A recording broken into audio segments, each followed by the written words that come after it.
శోభాయమానమైన కావ్యనాయికని వర్ణిస్తూ పద్మనయని, పద్మముఖి, కరపద్మములు, పాదపద్మములు అంటూ వర్ణించడం మన సాహిత్యంలో, శాస్త్రంలో స్పష్టంగా కనిపిస్తున్నటువంటి అంశం.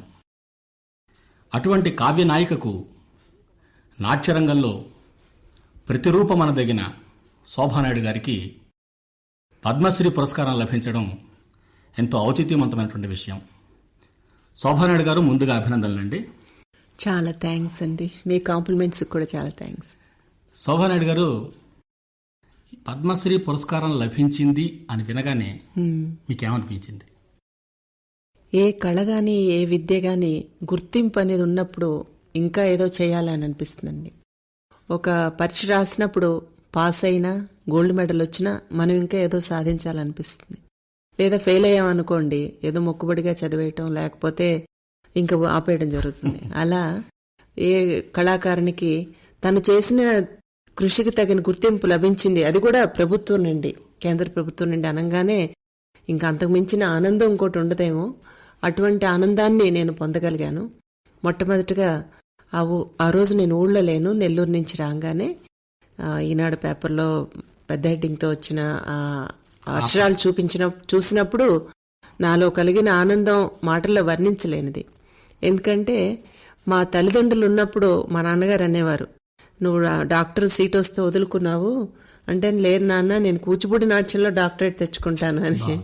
అలాగే అమ్మగారు ఎప్పుడు ఏమే పేపర్లో అందరికీ పద్మశ్రీలు వస్తున్నాయి, నీకు ఎప్పుడు వస్తాయి అంటే, వస్తుందిలే, మనకి టైం రావాలనేదాన్ని. వెంటనే నాకు మొట్టమొదటిగా గుర్తొచ్చింది ఆ భగవంతుడు. ఎందుకంటే పొద్దున లేచి నేను నా ప్రేయర్తోనే నా దినం స్టార్ట్ అవుతుంది. అలాగే నేను నాట్యం చేస్తున్నప్పుడు కూడా నేను ఆ భగవంతుడిని నా కళ్ళెదుటి నేను చూడగలుగుతాను. వెంటనే నా భగవంతుడికి నా మనసులో కృతజ్ఞతలు అర్పించుకున్నాను. అలాగే నా కోసం ఎంతో కృషి చేసిన మా తల్లిదండ్రులకి, తర్వాత నా యొక్క కృషిని గుర్తించిన ప్రభుత్వానికి నేను ఎంతో రుణపడి ఉన్నాను. నేను వారికి ప్రతిఫలంగా కూచిపూడి నాట్యం ద్వారా నేనేమన్నా ఈ గవర్నమెంట్కి చేయగలిగితే చాలా నాది నా అదృష్టంగా భావిస్తాను. అలాగే నేను ముఖ్యంగా రుణపడి ఉన్నది నా అభిమానులకి.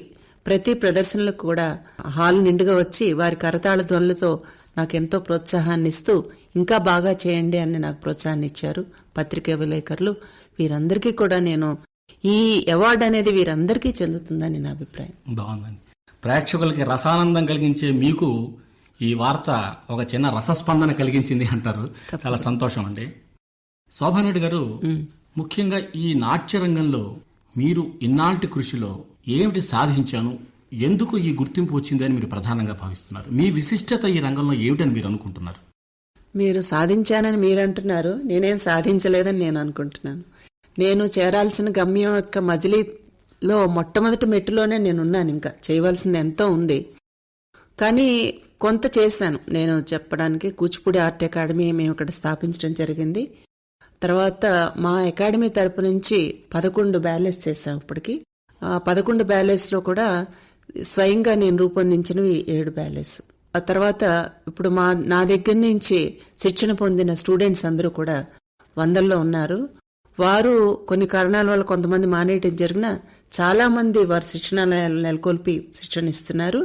ఈ రాష్ట్రంలోనే కాక ఇతర రాష్ట్రాల్లోనే కాక ఇతర దేశాల్లో, ముఖ్యంగా అమెరికాలో చాలా మంది ఉన్నారు. ఈ విధంగా కూచిపూడి నాట్యం యొక్క ప్రాపగేషన్ జరుగుతోంది. తర్వాత మేము రెగ్యులర్ క్లాసెస్, డైలీ క్లాసెస్ ఉంటాయి. కూచిపూడి నాట్యంతో పాటు సంగీతం కూడా నేర్పిస్తాం. సంగీతం అనేది చాలా ముఖ్యం. రేపు టీచ్ చేయాలన్నా, మనం సొంతగా ఏదైనా కొరియోగ్రఫీ చేసుకోవాలన్నా సంగీతం నాలెడ్జ్ చాలా ముఖ్యం. అలాగే యోగా ఒకటి కూడా ప్రవేశపెట్టాం. ఇంకా మాకు ఆర్థికమైన సపోర్ట్ లభించినప్పుడు ఇంకా ఎన్నో ఇంకా మిగిలిన ఫైన్ ఆర్ట్స్ అన్ని కూడా పెట్టాలనే తలంపు ఉన్నది. తర్వాత బీద స్టూడెంట్స్కి మేము ఉచితంగా విద్య నేర్పించడం జరుగుతుంది. సెంట్రల్ గవర్నమెంట్ నుంచి స్కాలర్షిప్ కూడా వస్తుంది.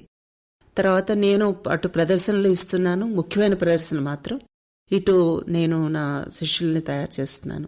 ఈ రకమైన తృప్తిని నేను పొందగలుగుతున్నాను. అందువల్ల నేను ఏదో కొంచెం చేస్తున్నాను అని అనుకుంటున్నాను.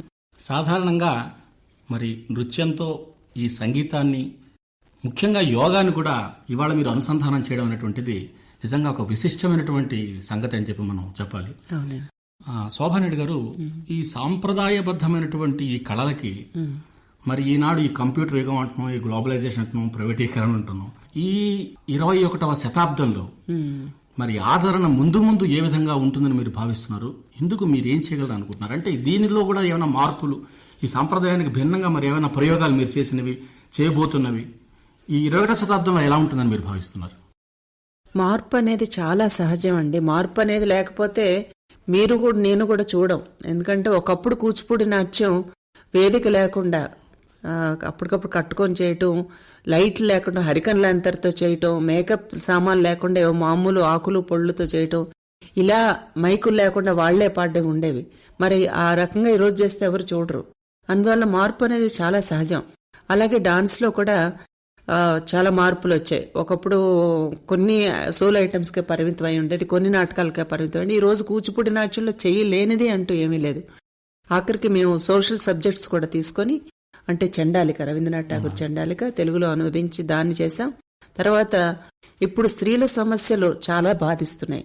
ఒక స్త్రీగా, ఒక కూచిపూడి నర్తకిగా నా బాధ్యతగా భావించి స్త్రీల సమస్యలు తీసుకొని, ఎందుకంటే అసలే ఈ సంవత్సరాన్ని మహిళా సాధికారికత సంవత్సరం అని కూడా మనం అంటున్నాం. ఎటువంటి మరి ఈ స్త్రీల సమస్యలు ఏ విధంగా మీరు ప్రతిబింబించారు? అంటే నా ఉద్దేశంలో అప్పుడు సీత, ద్రౌపది, దమయంతి, మరి చంద్రమతి, అప్పటి నుంచి కూడా ఈ రోజు స్త్రీ వరకు కూడా అన్యాయం అనేది అలాగే. మీరు స్త్రీ ఎంత అడ్వాన్స్ అయిందనండి, పైకి వెళ్ళింది, ఇంకా ముందుకెళ్ళిందనండి, పురోగమించిందనండి, ఎన్నానండి. ఆ కొన్ని సాంఘిక పరిస్థితులు మాత్రం అలాగే ఉన్నాయి. ఆ సబ్జెక్ట్ తీసుకొని సీతని అడవికి పంపించాడు రాముడు, దమయంతిని అడవిలో వదిలేశాడు నలుడు, మరి ద్రౌపదికి నిండు సభలో అవమానం జరిగింది, చంద్రమతిని ఈ రకంగా అన్యాయం చేశాడు. తర్వాత ఈ యుగానికి వచ్చేటప్పటికి పుత్రుడి బొమ్మ పూర్ణమ్మ తీసుకొని తండ్రి ధనాశ కోసం తన కూతుర్ని ఎట్లా అమ్మేసింది. తర్వాత ఇప్పుడు ప్రస్తుత పరిస్థితికి వస్తే వరకట్నం, పొద్దున లేచి పేపర్ తీస్తే పేపరు పేజీ చూడాలంటే భయం వేస్తుంది, అలా ఉంటున్నాయి ఇవి. తర్వాత అంటే నాటి నుంచి నేటి వరకు స్త్రీ పొందుతున్నటువంటి ఆవేదనలు, అణిచివేతల్ని మీరు ఒక బ్యాలేగా రూపొందించండి. ఏ పేరుతో దీన్ని విజయోస్తుతే నారి. అలాగే ఇప్పుడు సారా మూలంగా ఈ బడుగు జాతి స్త్రీలు కాని వాళ్ళు గాని ఎంత సఫర్ అవుతున్నారో తీసుకొని, దానికి మేము ఇచ్చిన లింక్ ఏంటంటే, పార్వతీదేవి పరమేశ్వరుని అడుగుతుంది, శివుడు ఆజ్ఞ లేనిది చీమైనా కుట్టదంటారు కదా, మరి ఇన్ని జరుగుతుంటే నువ్వు ఎలా చూస్తూ ఊరుకున్నావని అంటే ఆయన చెప్తాడు, దేవి నువ్వు అప్పుడు మహిషాసురుని సంహరించావు, ఆయన భౌతికంగా సంహరింపబడ్డాడు, కానీ ఆయన ఒక ఆత్మ ఒక్కొక్క చెడ్డ అంశగా భూలోకంలో జన్మించి నీ మీద ప్రతీకారాన్ని స్త్రీల మీద తీర్చుకుంటోంది. ఒక వరకట్నంగా, ఒక కన్యాశుల్కంగా, ఒక సారాగా, విభిన్న అంశాలుగా ఈ మహిషాసుర రాక్షసత్వం అనేది, రాక్షస గణం అనేది పెరిగింది. అవునండి. దానికి ఎవరు చేసేదేం లేదు. ప్రతి స్త్రీలో కూడా శక్తి ఆవహించాలి, వాళ్లే ధైర్యం తెచ్చుకొని దీన్ని పోరాడాలి అన్న మెసేజ్ ఇచ్చి మేము ముగించినప్పుడు దానికి చాలా మంచి స్పందన వచ్చింది. అలాగే షిరిడి సాయిబాబా గారు నేను తీసుకున్నప్పుడు కూచిపూడి నాట్యం ఏమిటి, షిరిడి బాబా ఏమిటి అని అందరూ నన్ను విమర్శించారు. కానీ ఒక బాబా గారు భక్తురాలుగా కూచిపూడి నాట్యంలో ఒక ప్రయోగంగా తీసుకున్నాం. అలాగే జగదానందకారక అని 32 త్యాగరాజ కీర్తనలు తీసుకొని రామాయణాన్ని మొత్తం పుట్టుక నుంచి పట్టాభిషేకం వరకు నడిపించాం, అది కూడా ప్రయోగమే. ఇలాంటి రేపు నేను నా నెక్స్ట్ సబ్జెక్టు వివేకానందుడు. ఇప్పుడు ఎందుకంటే ఇప్పటి యువతకి చాలా కావాల్సింది అని అనిపిస్తుంది. అంటే ఈ తరానికి అనుగుణమైనటువంటి అభిరుచుల్ని పెంపొందిస్తూ సాంప్రదాయ సిద్ధమైనటువంటి ఆ కళని ఈ నూతన సాంకేతికాభివృద్ధితో జోడించి మీరు 21వ శతాబ్దంలోకి నాట్యరంగాన్ని ముందుకు తీసుకెళ్తున్నారు. ముఖ్యంగా శోభారెడ్డి గారు, మరి ఇవాళ వర్తమాన పరిస్థితులను చూసినప్పుడు మీరు అన్నట్టు ఈ విధంగా బ్యాలెన్స్ అవన్నీ ఈ స్త్రీ మీద జరుగుతున్న అణిచివేతలకి వాటికి మీరు రూపొందిస్తున్నారు. మరి అదేవిధంగా ప్రకృతి సంబంధమైనటువంటి బీభత్సాలు పరిస్థితులు కూడా మనం గమనిస్తూ ఉంటాం. అంటే వీటన్నిటి వల్ల కూడా మానవ సంబంధాలు దూరం అయిపోతున్నాయి, భూదేవికి కోపం వచ్చింది అనేటువంటి మాటలు కూడా మనం వింటూ ఉంటాం కదా.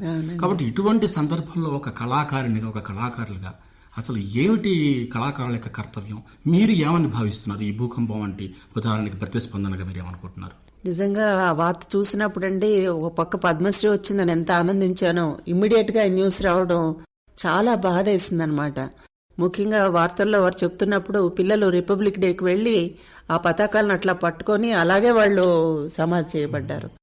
అది నిజంగా ప్రతి మనిషిని కూడా కదిలించే విషయం. అది ఒక కళాకారిణిగా నేనెంతో బాధపడ్డాను. కానీ మనం ఇక్కడుండి బాధపడటం తప్ప అక్కడికి వెళ్ళి ఏం చేయలేం. కానీ మేమందరం, మా కళాకారులందరం మేము అనుకున్నది ఏంటంటే, ఒక ప్రదర్శనలాగా ఏర్పాటు చేసి మన కాంట్రిబ్యూషన్స్ ద్వారా కానీ, లేకపోతే అప్పటికప్పుడు ప్రదర్శనకు వచ్చిన వారు వాళ్ళకి తోచింది వాళ్ళు ఇవ్వటం, అది అలా ఏదైనా ఏర్పాటు చేసి తర్వాత వ్యక్తిగతంగా నా తరపు నుంచి నేను ఏదైనా ఇచ్చి అట్లా ఏదైనా చేద్దామని ఉంది. దాన్ని త్వరలోనే ఆచరణలో పెట్టబోతున్నామండి. మీరు అన్నట్టు తప్పకుండా, ఎందుకంటే మనం ఈ దేశంలో పుట్టినందుకు ఈ రోజున ఈ స్థానంలో నన్ను ప్రభుత్వం ఉంచింది. నేను ప్రభుత్వానికి నా తరపు నుండి ఏం చేయగలను తప్పకుండా చేస్తాను. చాలా సంతోషం అండి. మరి మీ భవిష్యత్తు ప్రణాళికలు ఏమిటో ఒకసారి చెప్పండి. అంటే మా కూచిపూడి ఆర్ట్ అకాడమీ నేను అభివృద్ధి చేసుకుంటూ వస్తున్నాను. ఇందాక చెప్పినట్టుగా మిగిలిన ఫైన్ ఆర్ట్స్ని కూడా పెట్టాలని ఒకటి ఉంది. తర్వాత కూచిపూడి నాటకం నుంచి వచ్చింది కనుక ఇప్పటికీ 11 బ్యాలేలు చేయగలగలగా ప్రతి సంవత్సరం ఒక బ్యాలే చేయాలి. దానికి కొంత ఆర్థిక ఇబ్బందులు ఎదురవుతున్నాయి. తర్వాత నేను మొట్టమొదటి నుంచి ప్రతి మీటింగ్లో చెప్తూనే ఉన్నాను, ఈ సబ్జెక్ట్ని ఎలిమెంటరీ స్కూల్ నుంచి యూనివర్సిటీ వరకు ఒక సబ్జెక్ట్గా పెడితే మట్టిలో మాణిక్యాల్లాగా ఎంతమంది వెళ్తారో తెలీదు. అలాగే ప్రతి బీద విద్యార్థికి నేర్చుకునే అవకాశం కలుగుతుంది. అదొకటి. తర్వాత మన తెలుగు వారికి నాట్యం అనగానే భరతనాట్యం, కూచిపూడి నాట్యం ఒకటి ఉన్నదని చాలా మొన్నటి వరకు తెలీదు. మన సాంప్రదాయం మనకు తెలీదు. ఎందుకు ఇదంతా కూడా మనం వాళ్ళని ఎడ్యుకేట్ చేయలేదు. అందువలన మనం ఇతర స్టేట్స్ నుంచి ఆర్టిస్టులు ఆహ్వానించి వాళ్ళ చేత డిమాన్స్ట్రేషన్ సెమినార్స్ ఏర్పాటు చేయించి ప్రజలకు తెలియజేయాలి. ఇది భరతనాట్యం ఇలా ఉంటుంది, ఒడిస్సీ ఇలా ఉంటుంది, కథక్ ఇలా మన సాంప్రదాయ రీతులు. అప్పుడు మన కూచిపూడి నాట్యంకి ఆ నాట్యానికి ఉన్న డిఫరెన్సెస్ తెలుస్తాయి.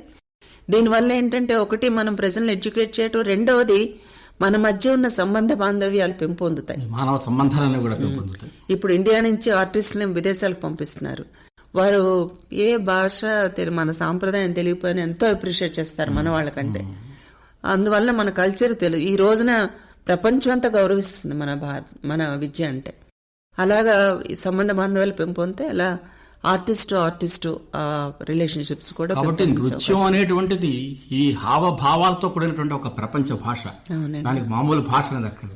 కాబట్టి ఇటువంటి భాషా పరివ్యాప్తికి, ఈ కళల పరివ్యాప్తికి మరి మీరు ముఖ్యంగా కూచిపూడి నాట్యరంగంలో మరింత విశేషమైనటువంటి కృషి చేయాలని మరోసారి ఈ పద్మశ్రీ పురస్కారానికి మిమ్మల్ని అభినందిస్తూ మా శ్రోతల తరఫున కూడా మీకు కృతజ్ఞతలు చెప్తూ సెలవు తీసుకుంటున్నాం అండి. నమస్కారం అండి. నమస్కారం.